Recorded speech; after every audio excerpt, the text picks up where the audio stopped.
2 جنوری 1492 کو اسپین میں عظیم مسلم اقتدار کا خاتمہ ہوا۔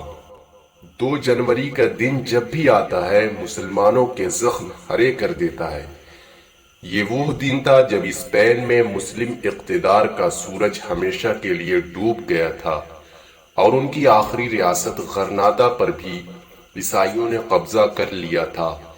اس واقعے کو سقوط غرناطہ کے نام سے یاد کیا جاتا ہے۔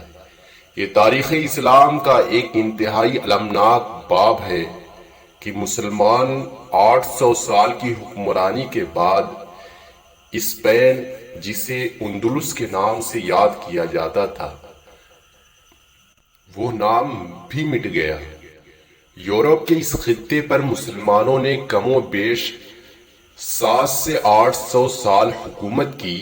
711 عیسوی میں مسلمان افواج نے طارق بن زیاد کی قیادت میں بحری جہازوں پر سوار ہو کر اسپین پر حملہ کیا۔ جس ساحل پر مسلمان فوجیں اتری اسے جبل الطارق کے نام سے موسوم کیا گیا، تاہم بعد میں انگریزوں نے تعصب میں اس کے نام کو بدل کر جبرالٹر کر دیا۔ اسپین پر حملے کے وقت طارق بن زیاد نے اپنی فوج کو جو حکم دیا تھا اسے تاریخ میں سنہری الفاظ سے لکھا گیا۔ ساحل پر اترنے کے بعد اس نے تمام جہازوں کو نظر آتش کروا دیا اور اپنے خطاب میں کہا، اب واپسی کے راستے مسدود ہو چکے ہیں، لڑو اور فتح یا شہادت میں سے کسی ایک کا انتخاب کرو۔ اس کے بعد مسلمان فوج نے ڈٹ کر مقابلہ کیا اور ہسپانوی افواج کو شکست سے دوچار کیا، جس میں گاتھ بادشاہ فرار ہوتے ہوئے دریا میں ڈوب کر مر گیا۔ اس کی تفصیل کسی اور ویڈیوز کے اندر بتائی جائے گی۔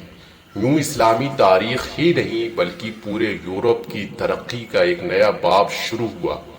اسپین پر مسلمانوں کی فتح کے بعد اس خطے کی قسمت جاگ اٹھی، یہاں تعلیم کی روشنی پھیلی۔ ایک وقت ایسا آیا کہ اسپین خوبصورتی، تعلیم اور فن و ثقافت کا مرکز بن گیا۔ اسپین کی دھرتی سے نامور مسلمان سائنسداں اور ڈاکٹروں نے جنم لیا جو ترقی یافتہ دور کی بنیاد بنے۔ ابو القاسم زہراوی جو سرجری کا بانی ہے، ابن رشد، امام ابن حزم، ابن زہر، ابن طفیل، امام قرطبی اور دیگر سینکڑوں علماء و فضلاء اسی دور سے تعلق رکھتے ہیں۔ اسپین میں مسلمانوں کی بے شمار تعمیرات میں سے 2 قابل ذکر تعمیرات ہیں، قصر الحمراء اور مسجد قرطبہ۔ مسجد قرطبہ پر ویڈیو بنائی جا چکی ہے، آپ جا کر دیکھ سکتے ہیں۔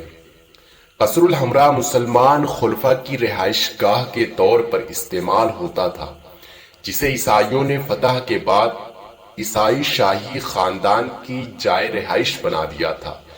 عظیم اور خوبصورتی کا شاہکار مسجد قرطبہ اس وقت اسلامی دنیا کی سب سے عالیشان مسجد تھی۔ بعد ازاں اسے بھی گرجا گھر میں تبدیل کر دیا گیا۔